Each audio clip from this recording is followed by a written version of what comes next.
El sol de mayo caía implacable sobre los techos de tejas rojizas de Pachuca, capital del estado de Hidalgo. Corría el año 1971 y las calles empedradas resonaban con el andar pausado de los transeúntes que buscaban refugio en las sombras proyectadas por los antiguos edificios coloniales. Entre la multitud, Ramiro Juárez, un albañil de 42 años, caminaba con paso firme hacia su nuevo trabajo. Su rostro curtido por el sol y sus manos callosas evidenciaban una vida dedicada al oficio de la construcción. Ramiro había recibido la llamada 3 días antes. Un tal Ernesto Mondragón, abogado de profesión y propietario de una casona en el barrio de San Francisco, necesitaba realizar modificaciones en su propiedad. La voz al teléfono sonaba ansiosa, casi desesperada, mencionando que pagaría el doble de la tarifa habitual si comenzaba de inmediato. Para Ramiro, con 5 bocas que alimentar en casa, la oferta resultaba imposible de rechazar. Al llegar a la dirección indicada, Ramiro se detuvo, contemplando la imponente estructura. Una casona de 2 plantas construida a principios del siglo, con balcones de hierro forjado y ventanales altos que miraban a la calle con solemnidad. La fachada, en otro tiempo elegante, mostraba ahora el deterioro propio de los años de abandono. Grietas serpenteantes que trepaban por las paredes, manchas de humedad y pintura desconchada. «Buenos días, señor Juárez», puntual como debe ser. La voz grave provino de un hombre alto y delgado que abrió la pesada puerta de madera. Ernesto Mondragón, de aproximadamente 50 años, vestía un traje gris impecable que contrastaba con su rostro tenso y ojeroso. «Buenos días, licenciado. ¿Listo para comenzar cuando usted diga?» Mondragón asintió secamente y le hizo un gesto para que entrara. El interior de la casona era un espacio amplio pero opresivo. A pesar de los ventanales, una penumbra persistente dominaba las estancias. Los muebles antiguos, cubiertos con sábanas blancas, parecían figuras espectrales vigilantes. El aire estancado olía a polvo y a algo más que Ramiro no supo identificar. «La casa perteneció a mi tío abuelo», explicó Mondragón, mientras lo guiaba por un pasillo largo.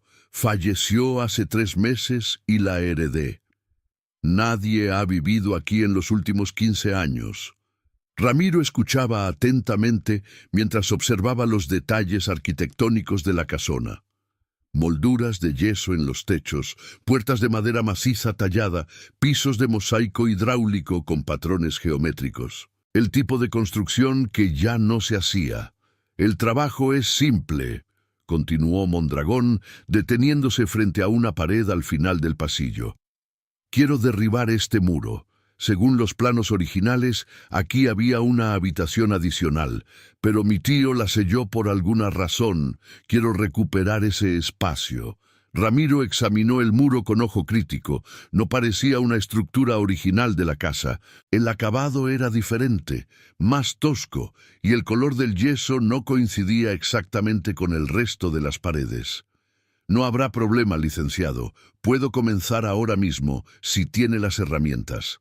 Mondragón señaló un rincón donde había dispuesto todo lo necesario: un mazo, cinceles, una pala, cubetas y otros implementos. «Tengo que atender unos asuntos en mi despacho. Regresaré al anochecer para ver su avance. Si necesita algo, la señora Dolores, la cocinera, estará en la planta baja». Una vez solo, Ramiro comenzó a trabajar. Primero golpeó ligeramente el muro para determinar su espesor y composición. Era un tabique sencillo, nada complicado para un profesional como él. Marcó con tiza el área donde comenzaría la demolición y empuñó el mazo. El primer golpe resonó en el silencio de la casona como un disparo.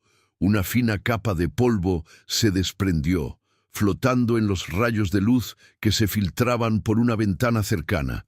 Ramiro continuó con ritmo constante, sintiendo cómo el muro cedía poco a poco bajo sus embates. Tras una hora de trabajo ininterrumpido, consiguió abrir un boquete de tamaño considerable. Limpió el sudor de su frente con el dorso de la mano y se asomó por el agujero, esperando ver la habitación mencionada por Mondragón.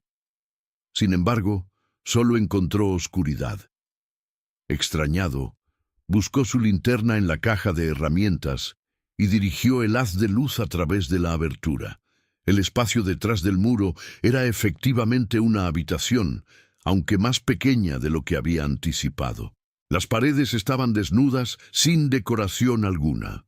El suelo era de tierra compactada, no de mosaico como el resto de la casa. En el centro, algo captó su atención: una silla de madera, solitaria, orientada hacia la pared opuesta. Ramiro sintió un escalofrío inexplicable. Había algo inquietante en aquella disposición, en la soledad de aquel mueble abandonado. Amplió el boquete lo suficiente para poder pasar y, tras dudarlo un instante, entró en la habitación. El aire allí dentro era frío y denso, difícil de respirar. Olía a tierra húmeda y a algo más, un olor acre que le provocó náuseas. Dirigió la linterna hacia las paredes, notando entonces algo peculiar. Había marcas en ellas. Al acercarse, descubrió que eran arañazos, cientos de ellos, como si alguien hubiera intentado desesperadamente cavar con sus propias manos. ¡Qué demonios!, murmuró, retrocediendo instintivamente. Su pie tropezó entonces con algo semienterrado en el suelo. Se agachó y, apartando la tierra con cautela, desenterró un objeto metálico, un reloj de bolsillo de plata. La tapa estaba grabada con las iniciales EM, y al abrirlo, comprobó que se había detenido a las 3:27. Mientras examinaba el hallazgo, un ruido seco a sus espaldas lo sobresaltó. Se giró bruscamente, iluminando con la linterna, pero no había nadie. El sonido provenía de la silla, que parecía haberse movido ligeramente. Ramiro se convenció de que habría sido una corriente de aire. Decidió continuar con la demolición desde el exterior. Había algo en aquella habitación que lo inquietaba profundamente. Al salir, notó una mancha oscura en la esquina que no había visto antes. Dirigió la luz hacia ella y contuvo el aliento. Era sangre seca, una cantidad considerable, formando un charco que se extendía hacia una de las paredes con los arañazos. Durante las siguientes horas, Ramiro trabajó mecánicamente, ampliando la abertura, mientras su mente divagaba en teorías cada vez más perturbadoras. ¿Por qué alguien sellaría una habitación así? ¿A quién pertenecía aquella sangre? A media tarde, cuando el sol comenzaba a declinar, escuchó pasos acercándose por el pasillo. Esperaba ver a Mondragón, pero en su lugar apareció una mujer mayor, de rostro adusto y mirada esquiva. «Soy Dolores», se presentó secamente. «El licenciado me pidió que le trajera algo de comer». Le entregó un plato con tamales y una taza de café. Ramiro agradeció con un gesto, pero la mujer no se marchó de inmediato. «¿Ha encontrado algo ahí dentro?», preguntó en voz baja, señalando el boquete. «Una habitación vacía», respondió Ramiro, decidiendo no mencionar la silla ni la sangre. «¿Usted sabe por qué la sellaron?». Dolores negó con la cabeza, pero sus ojos delataban que sabía más de lo que estaba dispuesta a compartir. «Trabajé para don Guillermo, el tío del licenciado, durante 30 años. Era un hombre complicado». «¿Complicado en qué sentido?». La mujer miró nerviosamente hacia el pasillo, como temiendo ser escuchada. Tenía ideas extrañas. Después de que su esposa falleciera, cambió. Se volvió reservado, obsesivo. Pasaba horas encerrado en su despacho, hablando solo. Ramiro asintió, animándola a continuar. Un día, hace unos 15 años, contrató a unos albañiles. Trabajaron durante una semana en esta parte de la casa, a puerta cerrada. Después, don Guillermo despidió a todo el personal excepto a mí. La casa quedó prácticamente abandonada, aunque él siguió viviendo aquí, recluido en sus habitaciones del piso superior. Y nunca mencionó qué había detrás de este muro. Dolores negó nuevamente. Pero a veces, por las noches, lo escuchaba hablar a través de la pared, como si conversara con alguien atrapado al otro lado. Un escalofrío recorrió la espina dorsal de Ramiro. Antes de poder formular otra pregunta, el sonido de la puerta principal, abriéndose, interrumpió la conversación. Dolores se tensó visiblemente.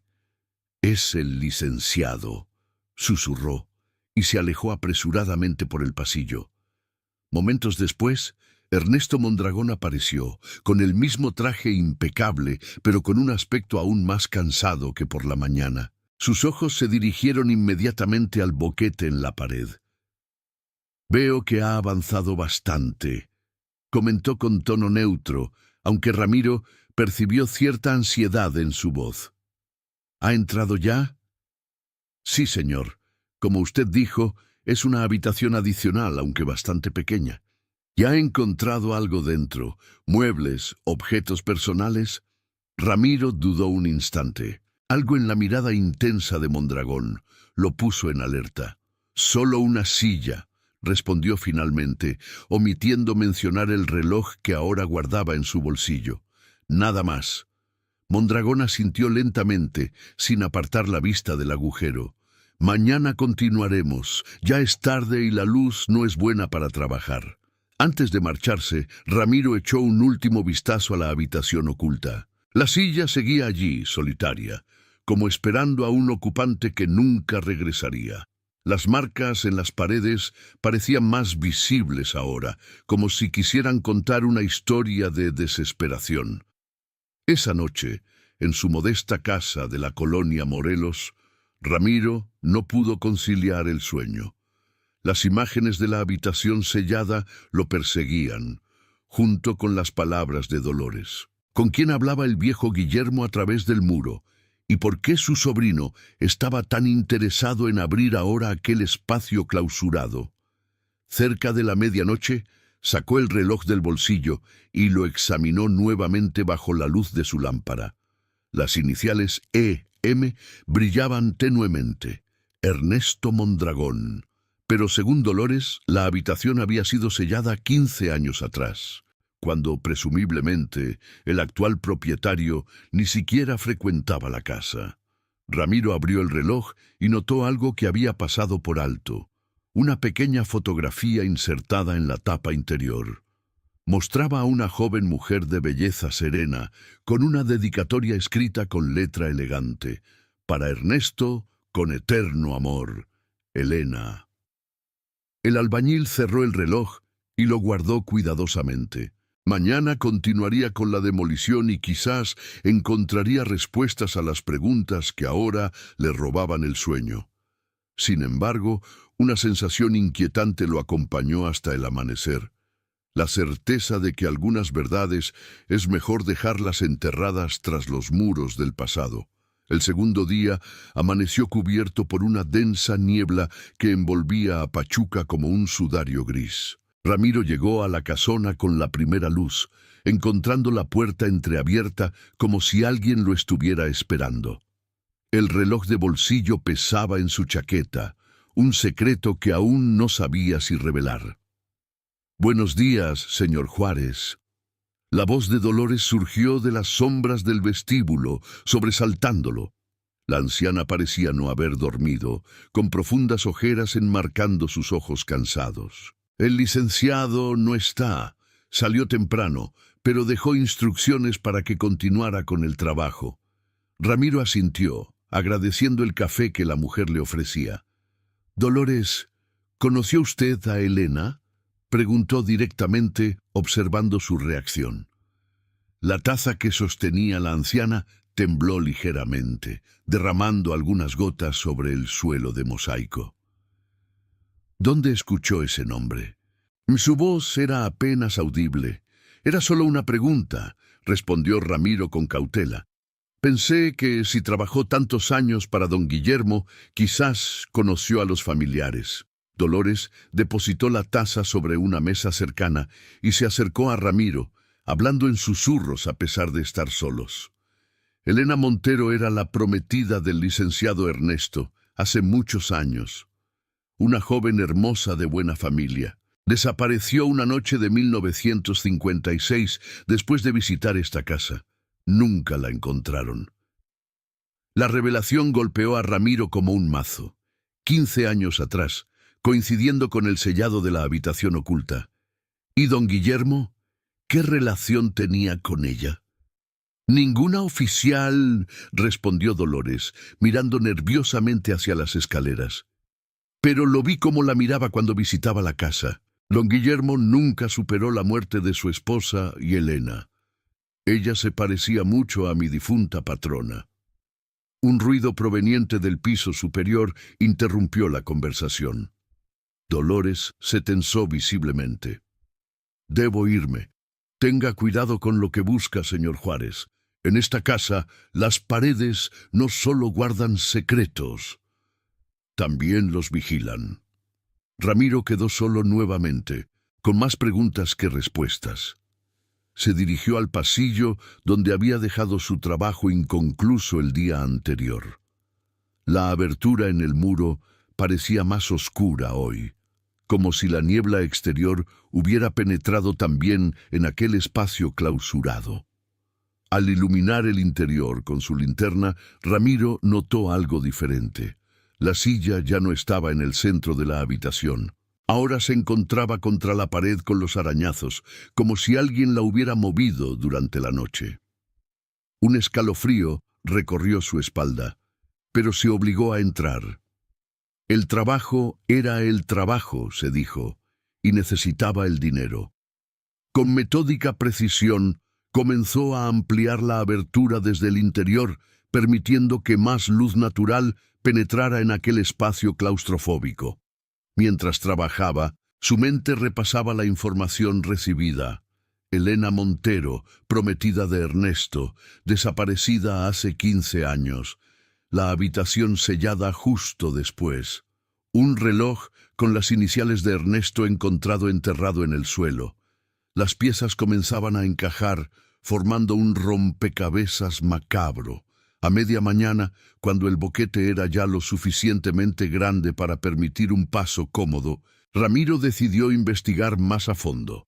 Examinó cuidadosamente el suelo de tierra, buscando más objetos enterrados.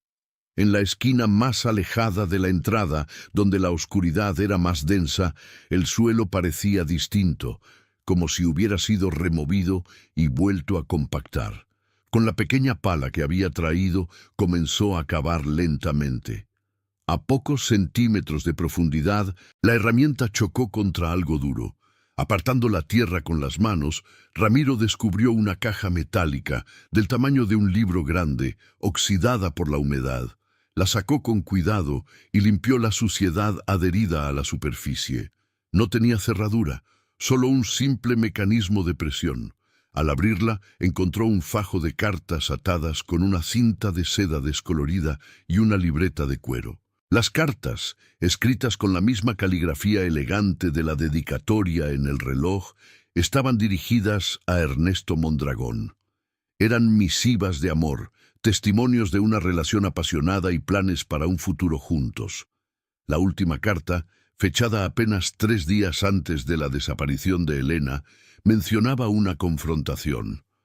Mi querido Ernesto, tu tío me ha confesado sentimientos que me han dejado perturbada. Me ha pedido que rompa nuestro compromiso, ofreciéndome dinero y propiedades a cambio. Por supuesto, he rechazado su oferta, pero temo que no aceptará fácilmente mi negativa. Mañana iré a verlo para aclarar definitivamente esta situación. Después, tú y yo podremos seguir adelante con nuestros planes. Te amo eternamente, Elena. Ramiro dejó las cartas y tomó la libreta. Al abrirla, reconoció inmediatamente una caligrafía diferente, más agresiva, con trazos fuertes que a veces perforaban el papel. Era un diario, escrito por Guillermo Mondragón. Las primeras entradas hablaban de su soledad tras la muerte de su esposa, de noches interminables en aquella casa demasiado grande para un hombre solo. Luego, aparecía Elena, descrita primero como la novia de mi sobrino, después simplemente como ella. La obsesión crecía con cada página, tornándose enfermiza. Guillermo describía cómo la espiaba cuando visitaba la casa, cómo coleccionaba objetos que ella tocaba, cómo planeaba separarla de su sobrino. La entrada del 17 de mayo de 1956, escrita con letra temblorosa y manchada, hizo que Ramiro contuviera la respiración. Elena vino hoy, como había amenazado. Estaba furiosa, exigiendo que la dejara en paz. Dijo que le contaría todo a Ernesto si no desistía. Le ofrecí una última vez todo lo que tengo, pero se rió de mí. Cuando intentó marcharse, algo se rompió dentro de mí. No recuerdo claramente qué sucedió después, solo sus gritos, mis manos en su cuello, el silencio repentino. Ahora está aquí, conmigo, para siempre, donde nadie podrá encontrarla, donde Ernesto nunca la buscará. Las entradas posteriores documentaban una espiral descendente hacia la locura. Guillermo escribía sobre conversaciones con Elena, como si ella siguiera viva, atrapada en aquella habitación que él mismo había construido para ella. Los arañazos en las paredes, explicaba, eran para dejarla salir cuando esté lista para amarme. La última entrada, fechada 15 años después, pocas semanas antes de la muerte de Guillermo, era apenas legible. Ernesto ha estado preguntando otra vez. Creo que sospecha. Lo he visto mirando este muro con demasiada atención. Elena me advierte que tengamos cuidado. Ella sabe que él vendrá a buscarla cuando yo no esté, pero no la encontrará completa. Cada noche he estado llevándome una parte de ella, un recuerdo, un fragmento, para que esté conmigo cuando me vaya. Ramiro cerró la libreta con manos temblorosas. La implicación era clara y horripilante.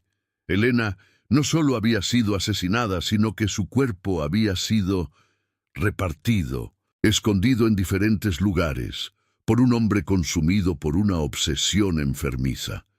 El sonido de pasos en el pasillo lo alertó. Rápidamente, guardó las cartas y la libreta en la caja y la ocultó entre los escombros de la demolición. Se incorporó justo cuando Ernesto Mondragón aparecía en el umbral. «Veo que ha avanzado considerablemente», comentó Mondragón, examinando la abertura ampliada. Sus ojos recorrieron la habitación oculta con una intensidad casi febril. «¿Ha encontrado algo interesante hoy?» Ramiro negó con la cabeza, consciente de que su vida podría depender de lo que dijera a continuación. «Nada, licenciado. Solo tierra y escombros». Mondragón lo estudió en silencio durante un momento que pareció eterno. «Esta noche debo ausentarme», dijo finalmente. «Un viaje de negocios inesperado. Regresaré mañana por la tarde. Para entonces, quiero que esta abertura sea lo suficientemente amplia para mover muebles a través de ella». «Así será, licenciado». Cuando Mondragón se marchó, Ramiro permaneció inmóvil, escuchando cómo sus pasos se alejaban. Algo en su instinto le decía que el hombre no creía del todo en sus palabras. ¿Sabría Ernesto lo que su tío había hecho? ¿O estaba buscando respuestas, igual que él, sobre la desaparición de su prometida? La tarde avanzaba y Ramiro continuó trabajando mecánicamente, ampliando la abertura mientras su mente procesaba todo lo descubierto. Ocasionalmente, Dolores aparecía para traerle agua o café, pero evitaba entrar en la habitación oculta o hacer contacto visual con él. Al caer la noche, cuando las sombras se alargaban en el pasillo desierto, Ramiro tomó una decisión. Algo o alguien había movido la silla durante la noche anterior. El diario mencionaba que Guillermo había estado llevándose partes de Elena.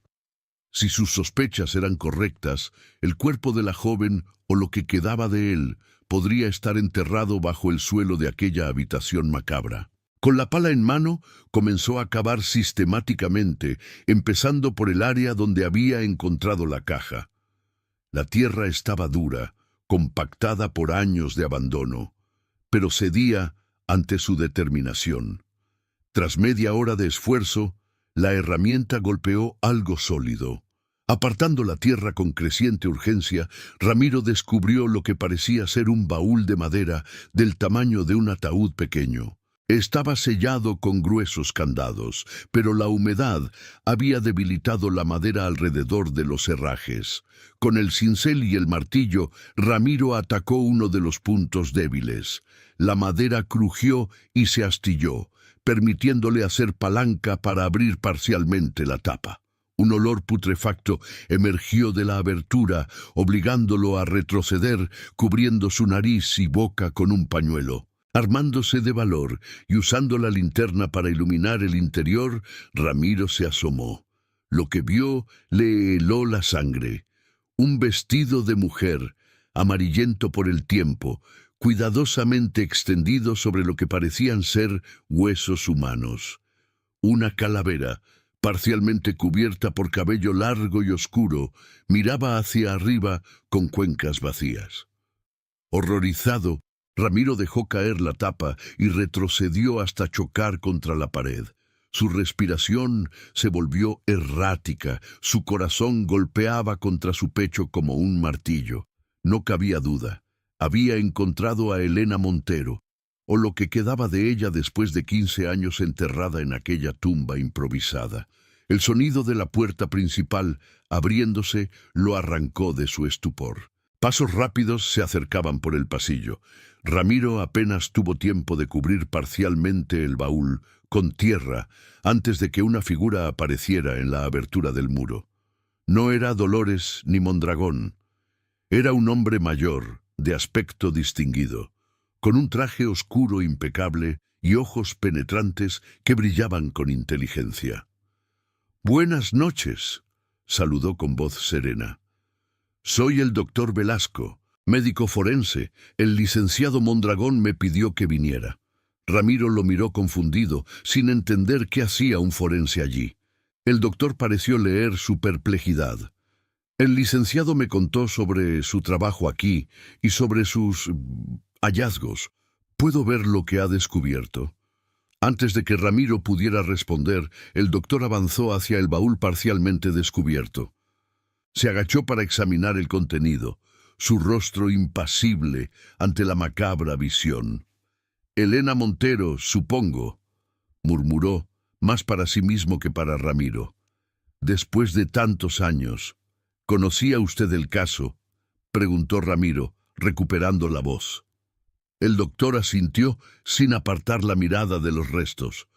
«Fui yo quien certificó la muerte de Guillermo Mondragón hace 3 meses. Murió confesando este crimen, pero nadie le creyó. Lo atribuyeron a la demencia senil, excepto Ernesto». «Entonces, ¿el licenciado sabía lo que encontraríamos aquí?». «Lo sospechaba. Durante años buscó a su prometida sin éxito.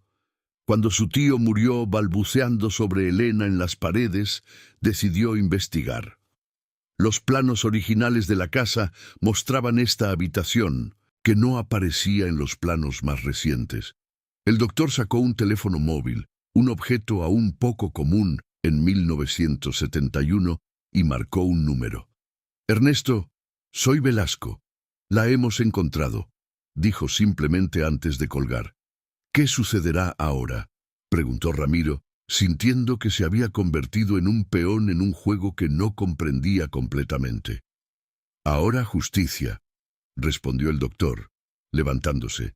«Aunque tardía, la policía vendrá a llevarse los restos para una autopsia oficial, y usted, señor Juárez, será un testigo clave en el caso que se abrirá póstumamente contra Guillermo Mondragón». Ramiro asintió lentamente, recordando de repente el reloj y las cartas.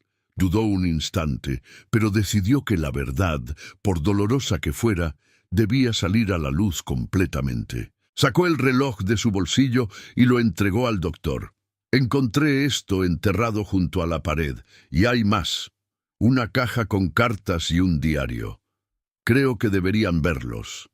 El doctor tomó el reloj con manos enguantadas y lo examinó brevemente. Ha hecho lo correcto, señor Juárez, no solo como trabajador, sino como ser humano. Mientras recuperaba la caja con las evidencias, Ramiro sintió que un peso se levantaba de sus hombros, reemplazado por una extraña sensación de propósito. Había contribuido a resolver un misterio que había atormentado a una familia durante 15 años. Había ayudado a que Elena Montero, quienquiera que hubiera sido en vida, pudiera finalmente descansar en paz.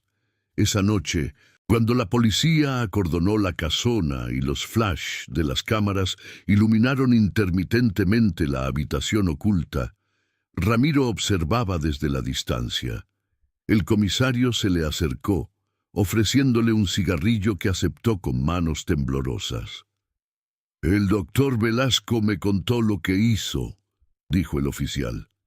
«No muchos hombres habrían continuado cavando después de encontrar esa libreta». Ramiro exhaló el humo lentamente.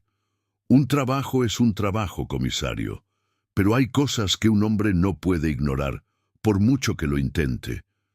Mientras se alejaba caminando hacia su hogar, bajo la luz plateada de la luna, que ahora brillaba en un cielo despejado, Ramiro pensó en los arañazos de la pared, en la desesperación de una joven enterrada viva en una tumba de ladrillos, en la locura de un hombre que confundió la obsesión con el amor, y pensó en el silencio de la muerte, en cómo a veces las verdades más terribles permanecen ocultas tras muros que nadie se atreve a derribar. Él había derribado uno hoy, y aunque el descubrimiento había sido horripilante, también había traído consigo la posibilidad de clausura y justicia.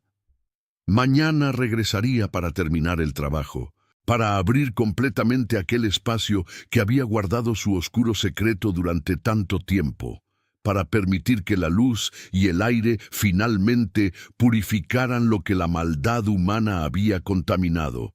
Porque eso es lo que hacen los albañiles, pensó Ramiro. Construyen, derriban y a veces, sin proponérselo, desenterran verdades que cambian vidas para siempre. Una semana había transcurrido desde el macabro hallazgo. La casona de los Mondragón, antes silenciosa en su abandono, bullía ahora de actividad. Policías, forenses y periodistas habían convertido el lugar en el epicentro de lo que los diarios locales llamaban el caso del muro, despertando la mórbida curiosidad de toda Pachuca. Ramiro, contra todo pronóstico, seguía trabajando allí. Ernesto Mondragón, lejos de despedirlo tras el descubrimiento, le había pedido que continuara con las renovaciones. «Esta casa ha guardado la oscuridad durante demasiado tiempo», le había dicho con voz quebrada la noche que regresó, y confirmó que los restos eran efectivamente los de su prometida. Ahora necesita luz, mucha luz.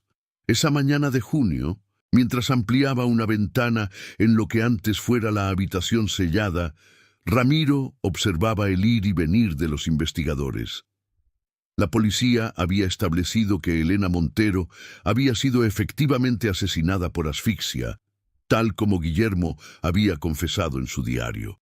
Las pruebas eran concluyentes: el vestido que vestía la noche de su desaparición, las cartas que confirmaban el triángulo macabro y las propias confesiones escritas del asesino.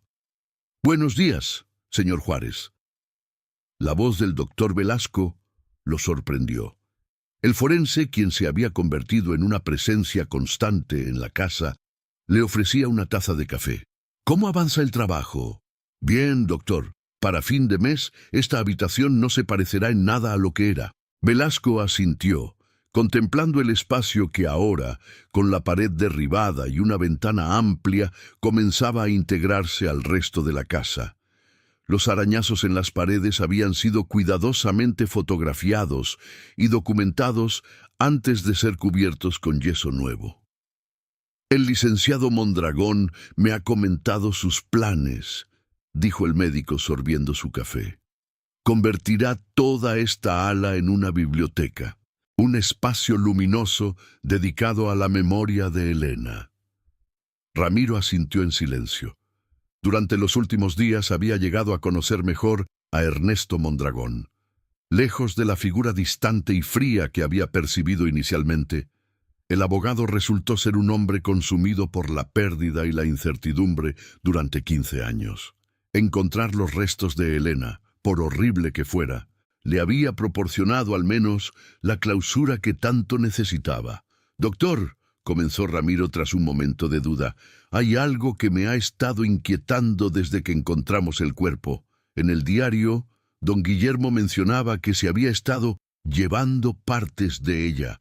Sin embargo, cuando encontramos los restos, el esqueleto estaba completo», completó Velasco, asintiendo. «Sí, esa inconsistencia también me llamó la atención.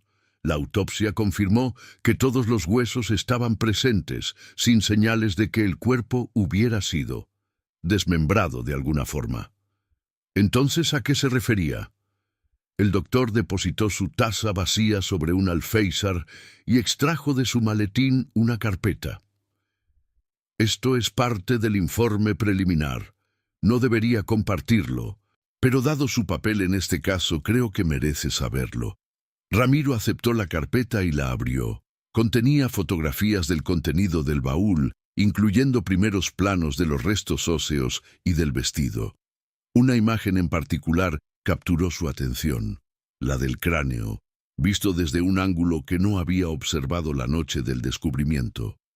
«¿Lo ve?», preguntó Velasco, señalando unas marcas en el hueso temporal.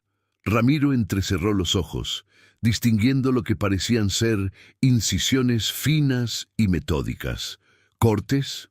«Exactamente, hechos con un instrumento quirúrgico, probablemente un escalpelo. Y hay más». El doctor pasó a otra fotografía mostrando huesos de las manos con marcas similares. «Creemos que Guillermo extrajo fragmentos pequeños de los huesos. Esquirlas, básicamente». «¿Para qué?». La voz de Ramiro reflejaba su incredulidad y horror. «Para conservarlos como reliquias, suponemos. Es consistente con ciertos patrones de comportamiento obsesivo. En casos extremos, los individuos desarrollan una necesidad de poseer físicamente al objeto de su obsesión». Ramiro recordó la última entrada del diario. «Para que esté conmigo cuando me vaya». Un escalofrío recorrió su espina dorsal. «¿Han encontrado esos fragmentos?». Velasco negó con la cabeza. «Aún no. Hemos registrado toda la casa, especialmente las habitaciones personales de Guillermo. Nada hasta ahora. Es como si los hubiera escondido muy bien o...». Dudó un momento. «Como si se los hubiera llevado a la tumba, literalmente». La idea era perturbadora en múltiples niveles. Ramiro devolvió la carpeta, agradeciendo la confianza, pero sintiendo que ahora cargaba con un conocimiento que preferiría no tener. «Hay algo más», continuó el doctor bajando la voz, aunque estaban solos. «Algo que no he incluido en el informe oficial porque es difícil de explicar». Ramiro lo miró con creciente inquietud. «Cuando examinamos los arañazos en la pared, encontramos residuos bajo las uñas del esqueleto que coinciden con el yeso de esa pared específica. Eso significa que Elena estuvo viva dentro de esa habitación el tiempo suficiente para dejar esas marcas en la pared, lo que contradice la teoría inicial de que Guillermo la mató inmediatamente y luego selló la habitación con su cuerpo». La revelación golpeó a Ramiro como un puño físico.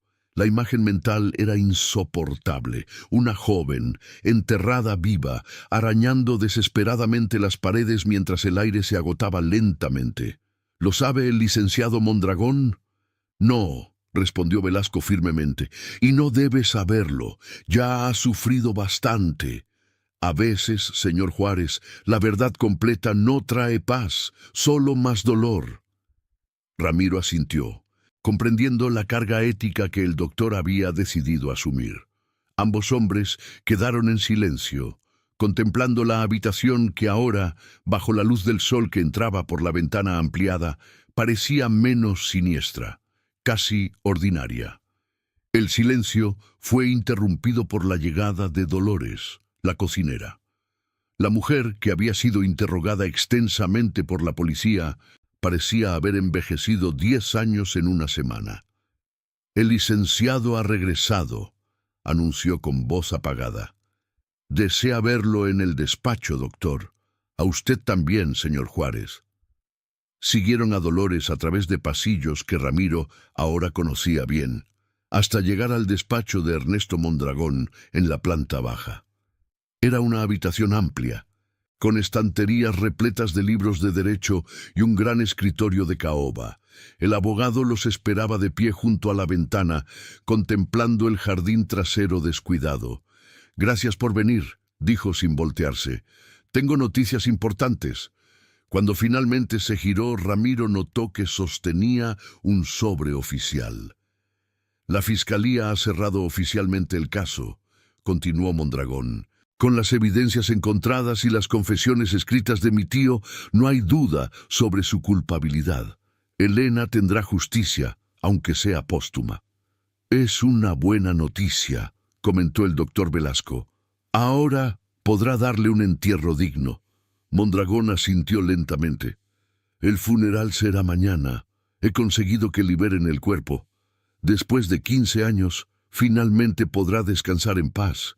«Permítame expresarle mis condolencias, licenciado», dijo Ramiro, sintiendo la insuficiencia de sus palabras frente al dolor evidente del hombre. «Gracias, señor Juárez. Sin su dedicación y honestidad, quizás nunca habríamos encontrado a Elena». Mondragón se acercó a su escritorio y extrajo un sobre. «Aquí está lo acordado por su trabajo, más una bonificación. Considérelo un agradecimiento por su integridad». Ramiro aceptó el sobre, notando su inusual peso. Al abrirlo, encontró no solo billetes, sino también una llave antigua. Miró interrogante al abogado. «Es la llave de la casita de huéspedes, en la parte trasera del jardín», explicó Mondragón. «Quiero que siga trabajando aquí, supervisando todas las renovaciones. El proyecto llevará meses, quizás un año. La casita será su alojamiento durante ese tiempo, si acepta». La oferta era inesperada y generosa. Ramiro pensó en su familia, en lo que significaría un ingreso estable durante un año completo. «Es muy amable, licenciado. Acepto con gusto». Mondragón pareció aliviado. «Excelente. Puede instalarse desde hoy mismo. Dolores le mostrará la casita y se asegurará de que tenga todo lo necesario». Tras finalizar los detalles prácticos, Ramiro y el doctor se retiraron. Mientras caminaban por el jardín hacia la parte trasera de la propiedad, Velasco rompió el silencio. «Tenga cuidado, señor Juárez». «¿A qué se refiere, doctor?» Velasco se detuvo, mirando hacia la casa principal con expresión preocupada. «Esta propiedad. Hay algo en ella que no termina de convencerme. Quizás son solo las circunstancias, pero he estado en muchos lugares donde ocurrieron crímenes y nunca sentí esta inquietud». «¿Cree que debería rechazar la oferta?», preguntó Ramiro, sorprendido por la advertencia. No, se apresuró a aclarar el médico. «Es una oportunidad excelente para usted y su familia. Solo le sugiero que mantenga los ojos abiertos. A veces, los secretos familiares son como raíces. Aunque cortes lo que se ve en la superficie, siguen extendiéndose bajo tierra». Con esa enigmática advertencia, el doctor se despidió, prometiendo regresar para el funeral del día siguiente. Ramiro continuó hacia la casita de huéspedes, una construcción pequeña pero elegante, separada de la casa principal por unos 50 metros de jardín descuidado. Al abrir la puerta con la llave recibida, encontró un espacio sorprendentemente acogedor. Una sala con chimenea, una cocina pequeña pero funcional, un dormitorio con una cama doble y un baño completo. Todo estaba cubierto por una fina capa de polvo, pero los muebles eran de buena calidad y el lugar tenía potencial. Mientras recorría la casita, haciendo inventario mental de las pequeñas reparaciones necesarias, Ramiro encontró un teléfono.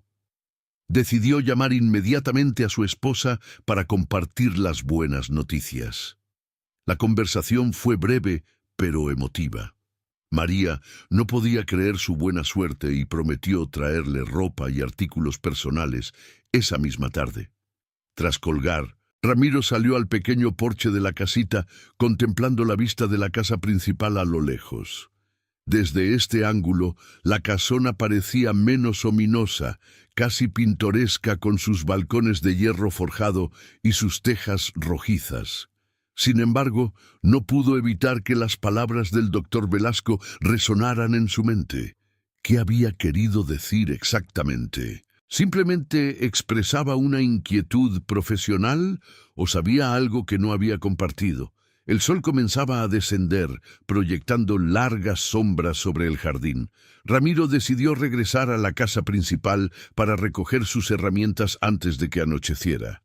Mientras caminaba por el sendero cubierto de maleza, notó algo inusual. Una sección del jardín parecía haber sido removida recientemente. La tierra estaba suelta, como si alguien hubiera estado cavando. Se acercó, intrigado. El área disturbada formaba un rectángulo perfecto de aproximadamente 2 metros de largo por 1 de ancho. La similitud con las dimensiones de una tumba era inquietante.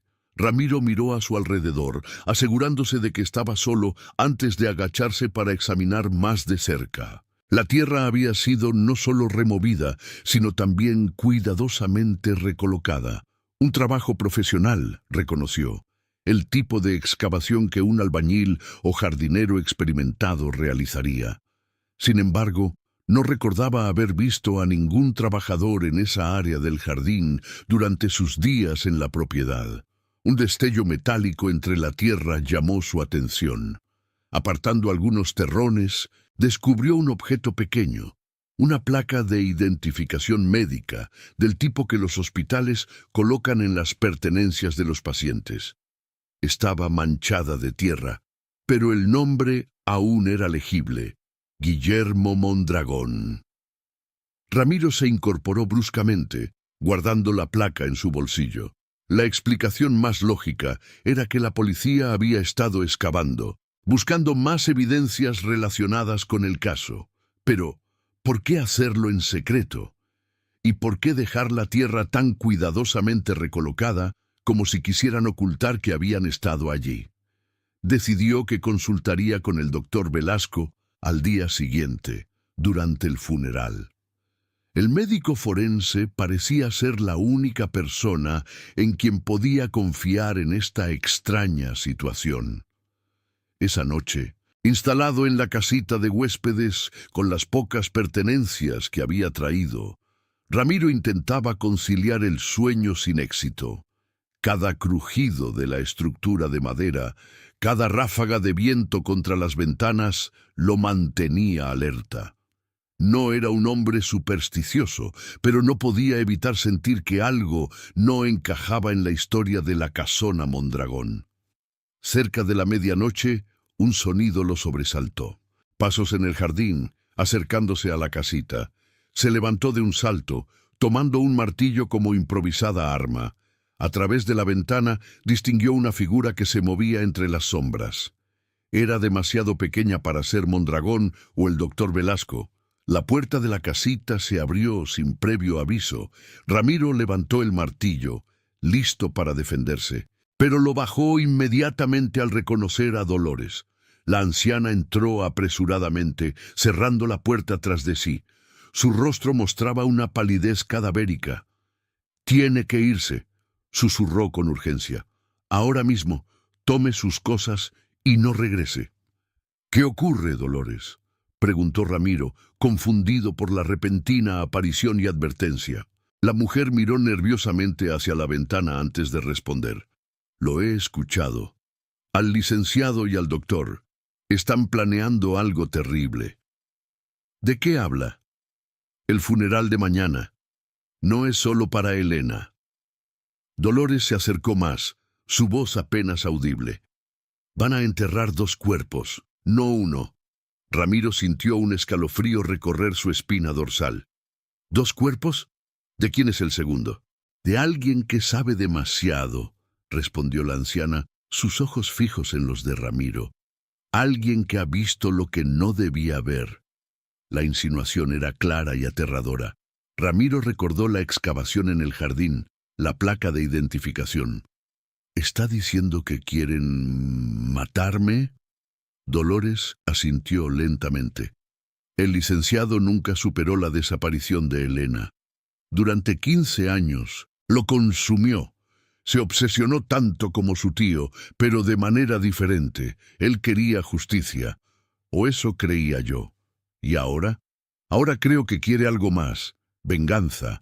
Completar lo que su tío dejó inacabado. Pero eso no tiene sentido, objetó Ramiro. Guillermo mató a Elena, no Ernesto. ¿Por qué querría completar el crimen de su tío? Dolores se acercó a la ventana, apartando ligeramente la cortina para mirar hacia la casa principal. Porque no fue Guillermo quien la mató, susurró. Fue Ernesto. La revelación golpeó a Ramiro como un mazo, pero el diario, las confesiones, fabricados, interrumpió Dolores, o parcialmente verdaderos. Guillermo estaba obsesionado con Elena, eso es cierto, pero fue Ernesto quien la mató, en un arrebato de celos, cuando descubrió que ella planeaba dejarlo por otro hombre. Y Guillermo lo encubrió. ¿Por qué haría eso? Por amor a su sobrino, y porque Ernesto lo amenazó con revelar ciertos negocios turbios que Guillermo había realizado. Así que ayudó a ocultar el cuerpo y luego selló la habitación. Durante años mantuvo el secreto, aunque la culpa lo fue consumiendo lentamente. Ramiro procesaba la información, intentando reconciliarla con todo lo que había descubierto. Entonces, los arañazos en las paredes no fueron hechos por Elena, confirmó Dolores. Guillermo los hizo él mismo, en sus últimos años, cuando la demencia se apoderó de él. Pasaba horas encerrado en su habitación, arañando las paredes y hablando con ella. Su mente había construido una realidad alternativa donde él era el culpable, quizás para proteger a su sobrino, quizás porque ya no podía distinguir la verdad de sus propias fantasías. La explicación era perturbadora, pero explicaba las inconsistencias que habían inquietado tanto a Ramiro como al doctor Velasco. Sin embargo, algo no encajaba. ¿Por qué el doctor me mostraría esas fotos, esos informes? ¿Por qué me advertiría si está involucrado? Porque él no lo sabe todo, respondió Dolores. Cree la versión oficial, que Guillermo mató a Elena, pero sospecha que hay más en la historia, especialmente después de la autopsia. Las marcas en los huesos no fueron hechas por Guillermo como reliquias, sino por Ernesto, intentando destruir evidencia. Ramiro recordó la tierra removida en el jardín, la tumba en el jardín. ¿Es para mí? Dolores asintió sombríamente. El plan es simple. Mañana, durante el funeral, se supone que usted supervisará unos trabajos en la casa principal. Habrá un accidente, una viga que cae, un andamio que colapsa. Para cuando encuentren su cuerpo, el ataúd de Elena ya estará sellado y enterrado, con las reliquias que podrían incriminar a Ernesto escondidas junto a ella. El plan era macabro en su simpleza. Ramiro sentía náuseas. ¿Por qué me cuenta esto, Dolores? Se está arriesgando mucho. La anciana lo miró con ojos cansados pero determinados. Porque he guardado silencio durante demasiado tiempo. Porque vi lo que le sucedió a Elena y no hice nada. Porque no puedo permitir que otra vida se pierda en esta casa maldita. Ramiro asintió, comprendiendo la redención que la mujer buscaba. ¿Qué sugiere que haga? Váyase ahora, lejos, y lleve esto con usted. Dolores sacó de su delantal un paquete pequeño envuelto en tela. Son los fragmentos de hueso que Ernesto extrajo, junto con una carta que escribí explicando todo lo que sé. Entrégueselo a la policía, pero no a la de aquí. Vaya a México, DF, donde no tengan conexiones con la familia Mondragón. Ramiro tomó el paquete, sintiendo su peso físico y moral. ¿Y usted? Vendrán a buscarla cuando descubran que me he ido y que me ha advertido. Dolores sonrió con tristeza. Soy una vieja, señor Juárez. He vivido demasiado tiempo con esta carga. Es hora de que haga lo correcto, sin importar las consecuencias. Antes de que Ramiro pudiera insistir, un ruido en el exterior los alertó. Faros de automóvil iluminaron brevemente el interior de la casita a través de las cortinas. «Es él», susurró Dolores con alarma. «Váyase por la parte trasera. Hay una puerta que da al terreno colindante. Corra y no mire atrás». Ramiro actuó rápidamente, recogiendo sus escasas pertenencias y el paquete entregado por Dolores. Mientras se dirigía a la puerta trasera, se detuvo un momento. «Venga conmigo», suplicó. La anciana negó con la cabeza. No llegaría muy lejos. Además, alguien debe distraerlo mientras usted escapa. Comprendiendo que no podía convencerla, Ramiro asintió con respeto. «Gracias, Dolores. No olvidaré lo que ha hecho por mí». «Haga que valga la pena», fue la simple respuesta de la mujer. Ramiro salió por la puerta trasera justo cuando escuchaba golpes en la puerta principal. La noche era clara, con una luna llena que iluminaba el paisaje lo suficiente para ver por dónde caminaba. Sin mirar atrás, corrió hacia la cerca que delimitaba la propiedad, trepándola con agilidad nacida de la desesperación. Mientras se alejaba a través de terrenos baldíos, escuchó un grito distante, un sonido que lo perseguiría en pesadillas durante años venideros. Pero no se detuvo. No podía detenerse. La verdad que llevaba consigo era demasiado importante.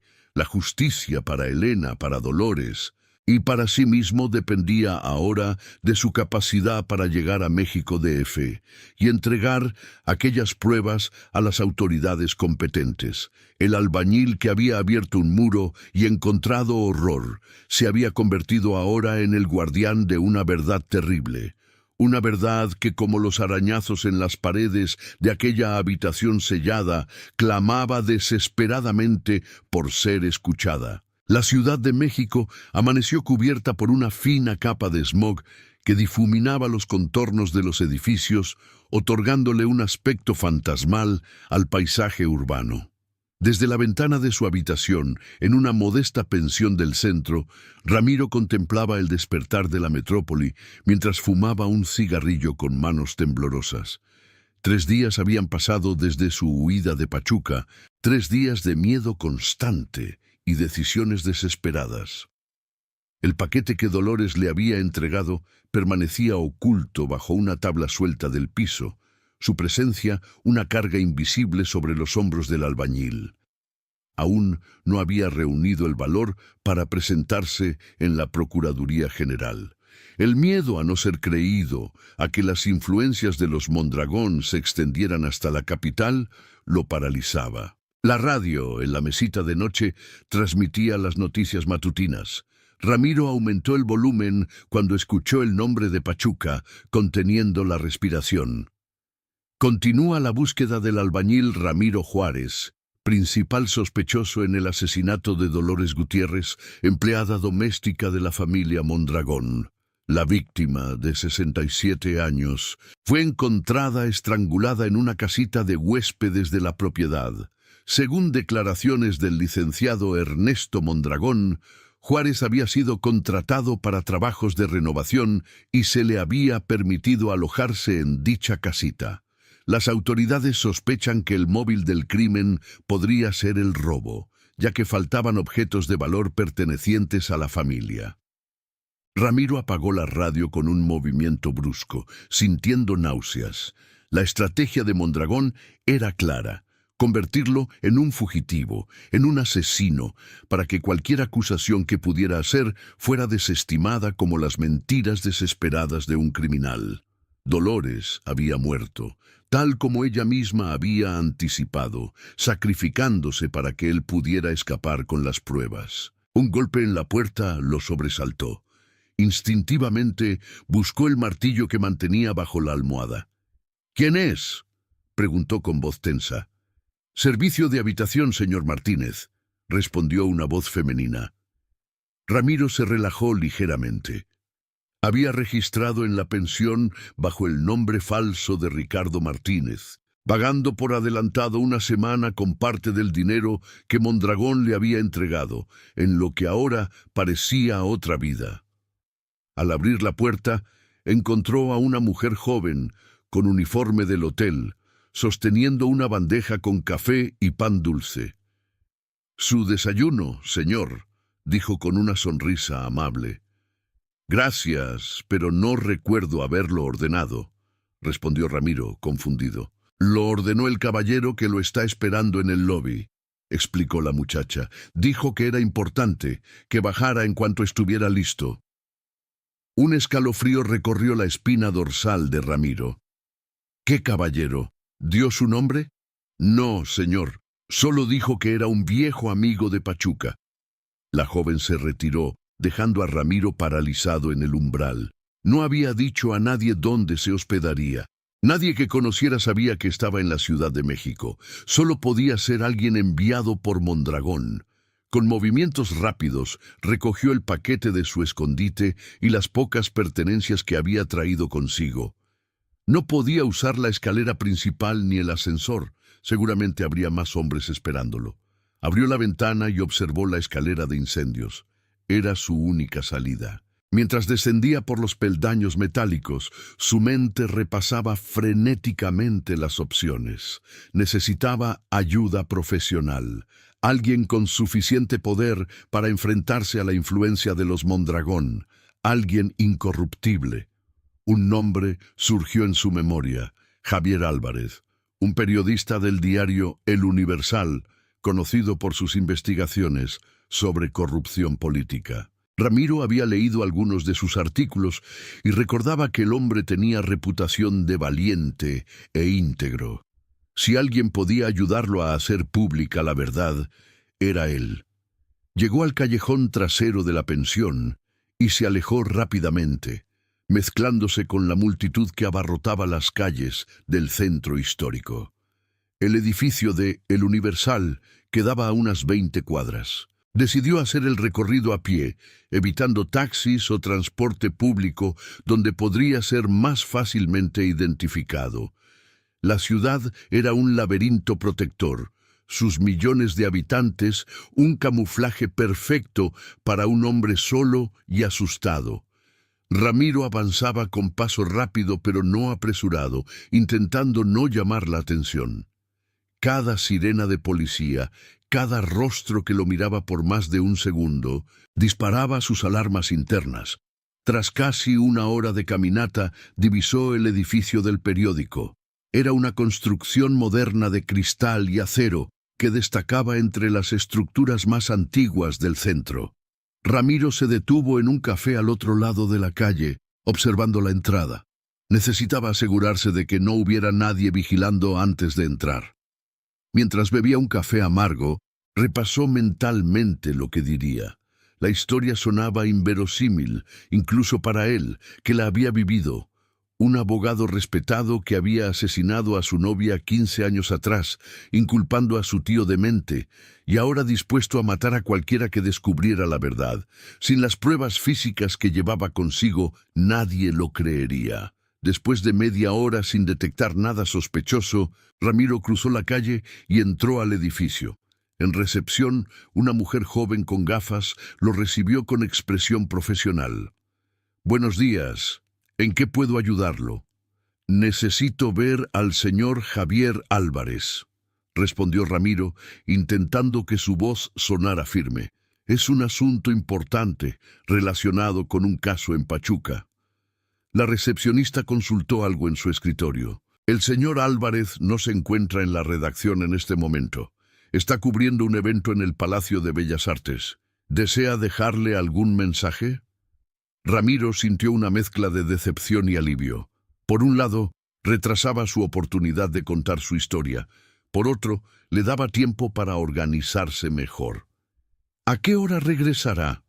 No lo ha especificado. El evento termina a mediodía, pero suele quedarse entrevistando a los participantes. ¿Puedo saber quién lo busca? Ramiro dudó un instante. Dígale que Ramiro Juárez necesita hablar con él sobre la familia Mondragón y Elena Montero. Es cuestión de vida o muerte. La mujer anotó el mensaje mirándolo con renovado interés. El nombre de Ramiro Juárez ya habría aparecido en las noticias nacionales como sospechoso de asesinato. ¿Tiene algún lugar donde el señor Álvarez pueda contactarlo?, preguntó la recepcionista. Estaré esperando en el café de enfrente hasta las 3 de la tarde, respondió Ramiro, sabiendo que no podía dar más datos.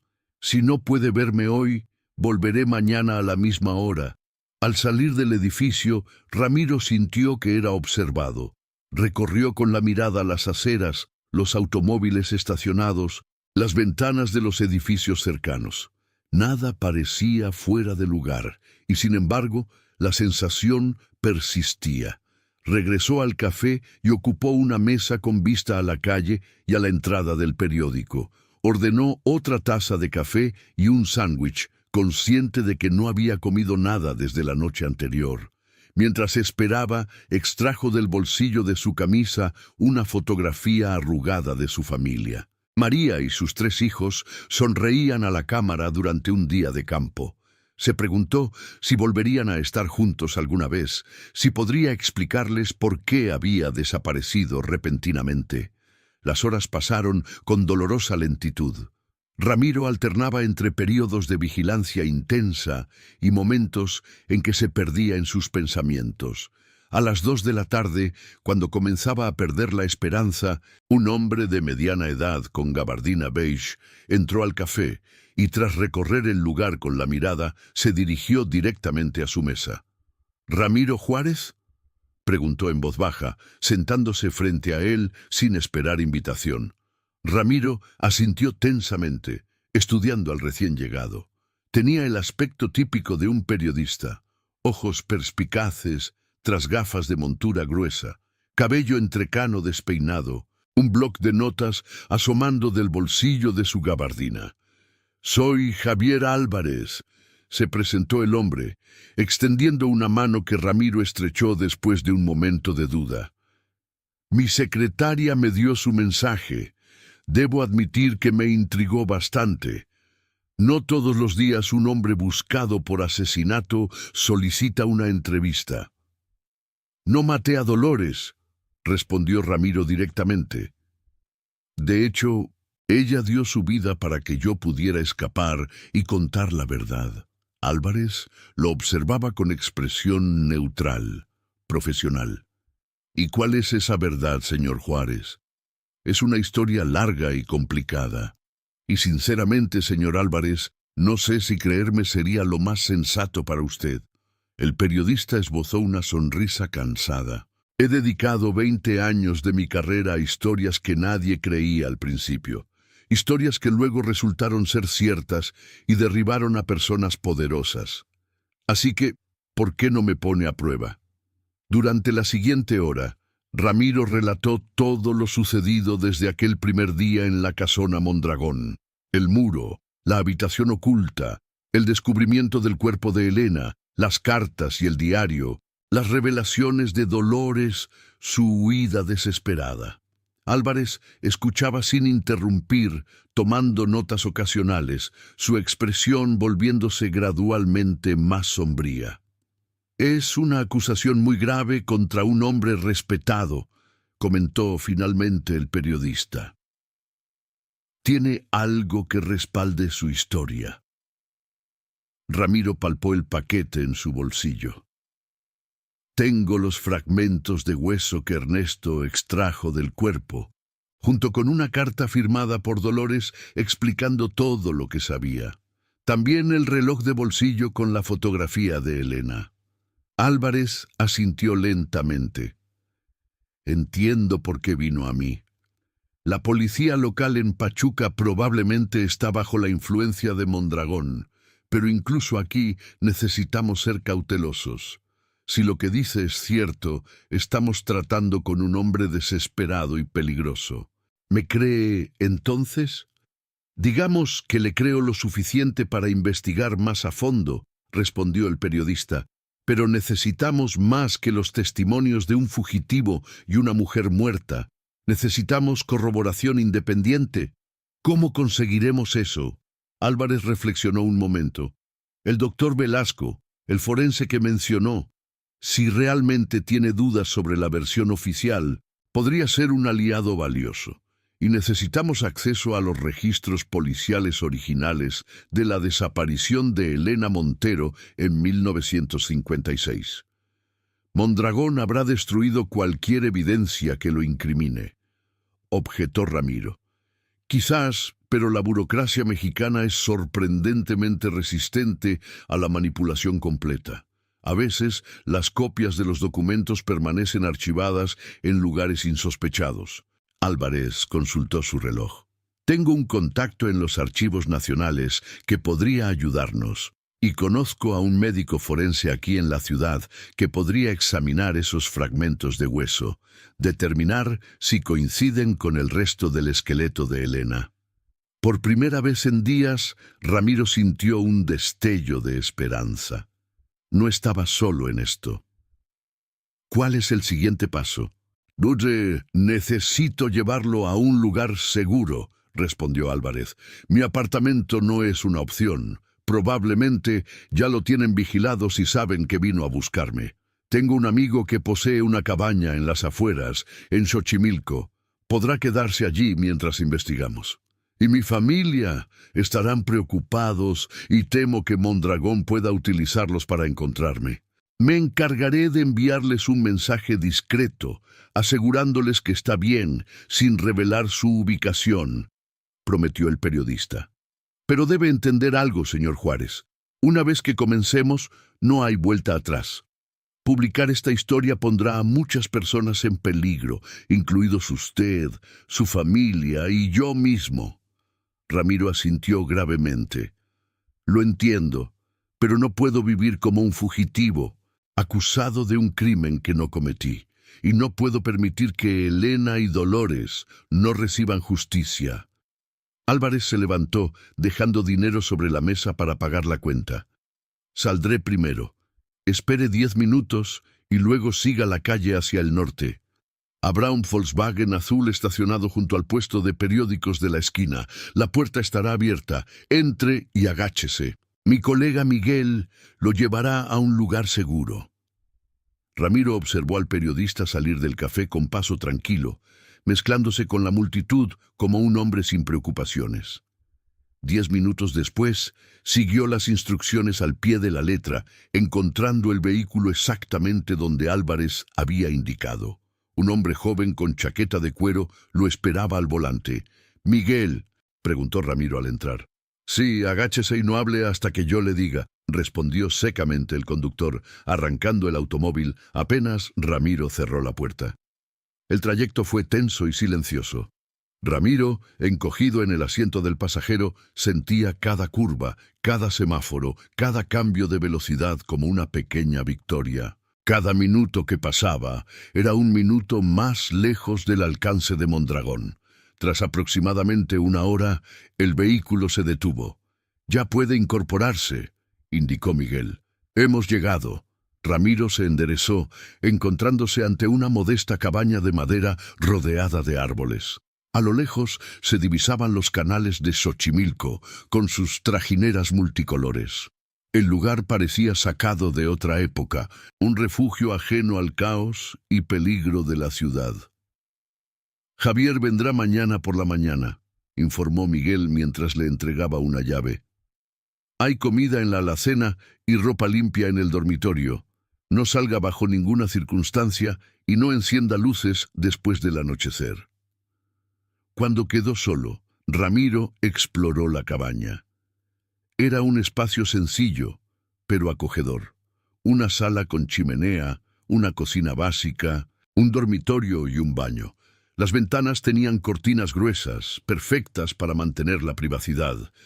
En la mesa del comedor encontró papel y lápiz, junto con una nota de Álvarez. «Escriba todo lo que recuerde, cada detalle, por insignificante que parezca. Regresaré a las 9 a.m. Ah. Esa noche, a la luz de una única vela, Ramiro comenzó a escribir. Cada palabra era como extraer un veneno de su sistema. Cada página completada, un paso hacia la redención. Escribió sobre el muro que había derribado, sobre los secretos que había encontrado, sobre la verdad que ahora cargaba. Escribió hasta que sus dedos dolieron y sus ojos ardían por el cansancio. Antes del amanecer, lo despertó el sonido de un motor acercándose. Se incorporó del sofá donde se había quedado dormido, alerta ante el peligro. A través de un resquicio en las cortinas, vio el mismo Volkswagen azul del día anterior. Suspiró aliviado cuando reconoció a Álvarez descendiendo del vehículo, acompañado por una mujer de mediana edad con maletín médico.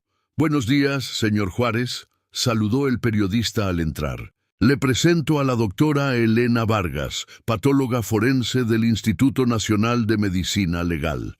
Ha accedido a examinar las pruebas que usted posee». La médica estrechó su mano con un apretón firme. «Señor Juárez, Javier me ha contado su situación. Estoy aquí para ayudar a establecer la verdad científica, sea cual sea». Durante las siguientes horas, la doctora examinó meticulosamente los fragmentos óseos y el reloj, tomando fotografías y notas detalladas. Mientras tanto, Álvarez compartía con Ramiro los avances de su investigación. «He localizado los reportes policiales originales de la desaparición de Elena», explicó el periodista, extendiendo varios documentos sobre la mesa. «Lo más interesante es este testimonio de un jardinero que trabajaba en una propiedad vecina. Afirmó haber visto a Elena llegar a la casona Mondragón alrededor de las 7 de la tarde del día de su desaparición. Pero, y esto es crucial, también vio a otra persona entrar poco después, Ernesto Mondragón. Eso contradice la versión oficial de que Ernesto estaba en México DF esa noche», observó Ramiro. «Exactamente. Y hay más. Encontré el informe financiero de las empresas Mondragón de ese período. Guillermo estaba prácticamente en bancarrota debido a inversiones fallidas. No tenía el dinero que supuestamente ofreció a Elena para que dejara a su sobrino. Entonces el móvil económico mencionado en el diario era falso», confirmó Álvarez, «fabricado para dar credibilidad a la narrativa de Guillermo como asesino obsesionado». La doctora Vargas se unió a ellos, su expresión seria. «He completado mi análisis preliminar», anunció. «Los fragmentos óseos muestran marcas de corte realizadas post-mortem, pero lo más revelador son los residuos microscópicos adheridos a ellos. Contienen trazas de un compuesto químico específico, utilizado en embalsamamiento durante los años 50. «¿Qué significa eso?», preguntó Ramiro. «Significa que estos cortes no fueron realizados por Guillermo 15 años después del asesinato, como sugiere el diario. Fueron hechos poco después de la muerte, probablemente por alguien con conocimientos básicos de anatomía, intentando dificultar la identificación del cuerpo en caso de ser descubierto. Ernesto estudió un semestre de medicina antes de cambiarse a derecho», murmuró Álvarez, consultando sus notas. «Según los registros universitarios que obtuve ayer, las piezas encajaban con escalofriante precisión. Dolores había dicho la verdad. Ernesto había asesinado a Elena y con la ayuda forzada o voluntaria de su tío, había ocultado el crimen durante 15 años. Cuando Guillermo, consumido por la culpa o la demencia, amenazó con confesarlo todo, Ernesto había fabricado evidencia para inculpar póstumamente a su tío. «Tenemos suficiente para publicar una investigación preliminar», decidió Álvarez, recogiendo sus notas. «No acusaremos directamente a Mondragón de asesinato, pero plantearemos serias dudas sobre la versión oficial y exigiremos una investigación federal. Una vez que el caso esté en manos de las autoridades de la capital, será más difícil para él manipular las evidencias. ¿Y después?, preguntó Ramiro. Después vendrá lo más difícil, respondió el periodista con gravedad. Mondragón luchará con todas sus fuerzas, utilizará sus contactos, su dinero, su reputación, intentará desacreditarnos, amenazarnos, quizás algo peor. Esta es su última oportunidad de hablar, señor Juárez. Una vez que publiquemos, no habrá vuelta atrás. Ramiro miró la fotografía de su familia, que había mantenido consigo durante toda esta odisea. Pensó en Elena Montero, cuyos restos habían sido manipulados y profanados, en Dolores, quien había pagado con su vida por ayudarlo a escapar, en Guillermo Mondragón, un hombre quizás culpable de encubrimiento, pero convertido en chivo expiatorio de un crimen que no cometió. «Adelante», dijo finalmente. «Publique todo. La verdad debe salir a la luz, sin importar las consecuencias». 2 días después, la primera plana de El Universal mostraba un titular impactante: «Dudas sobre el caso del muro. Nuevas evidencias cuestionan la versión oficial». El artículo, firmado por Javier Álvarez, presentaba meticulosamente las inconsistencias del caso, los testimonios ignorados, las evidencias forenses, y planteaba la posibilidad de que Ernesto Mondragón, no su tío, fuera el verdadero asesino de Elena Montero. La reacción fue inmediata y explosiva. Otros medios nacionales retomaron la historia. La Procuraduría General de la República anunció la apertura de una investigación federal. El nombre de Ramiro Juárez, hasta entonces presentado como un asesino fugitivo, comenzó a ser mencionado como posible testigo clave y víctima de una conspiración. Mondragón, acorralado, ofreció una conferencia de prensa donde negó vehementemente todas las acusaciones, calificándolas de difamación orquestada por un delincuente y un periodista sensacionalista. Pero su voz temblorosa y su mirada evasiva hicieron poco para convencer a la opinión pública. Una semana después de la publicación del artículo, Ramiro recibió la visita de Álvarez en la cabaña que se había convertido en su refugio. El periodista llegó con expresión grave, pero ojos brillantes. «Mondragón ha desaparecido», anunció sin preámbulos. «La policía fue a arrestarlo esta mañana tras encontrar nuevas evidencias en la casona, pero no estaba en su casa ni en su despacho. Han emitido una orden de búsqueda nacional». Ramiro asintió lentamente, procesando la noticia. «¿Cree que lo encontrarán?» «Eventualmente», respondió Álvarez. «Los hombres como él rara vez están preparados para una vida en la clandestinidad. No tienen los recursos emocionales para soportar ser el perseguido en lugar del perseguidor. ¿Y mi situación? ¿Sigo siendo sospechoso de la muerte de Dolores?»